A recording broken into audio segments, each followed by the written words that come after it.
এই প্লাস্টিকের ব্যাঙ দিয়ে শোল মাছ ধরতে আপনিও পারবেন। শুধু আপনার প্রয়োজন একটু সঠিক গাইডলাইন এবং তীব্র ইচ্ছাশক্তি। আসসালামু আলাইকুম, আমি Mostakim Ahmed, random fishing BD থেকে। তো সেই তীব্র ইচ্ছাশক্তি আপনার থাকতে হবে এবং যেই গাইডলাইন প্রয়োজন, যেই গাইড করতে হবে যে আপনাকে, সেটা আমি করব আপনাকে ইনশাআল্লাহ। তবে এর জন্য আপনাকে আমার ইনবক্সে মেসেজ দিতে হবে।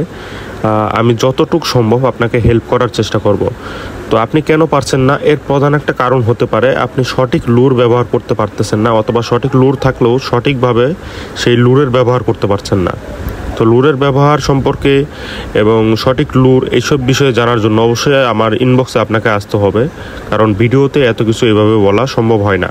তারপরও আমি অনেক ভিডিও বানাইছি, যারা বোঝার সেই ভিডিও দেখে বুঝে গেছে, আর যারা ভিডিও দেখে বোঝেননি আপনাদের তো আর ভিডিও দেখে হয়তো বুঝতে পারবেন না। আপনাকে ইনবক্সে আসতে হবে, তাহলে আমি আপনার স্পট, যেখানে মাছ ধরেন, যে লোকেশনে মাছ ধরেন, এইসব জায়গার ছবি যদি আপনি আমাকে দেন, তাহলে বলতে পারবো যে ওই সব জায়গায় আপনি কিভাবে মাছ ধরতে পারবেন।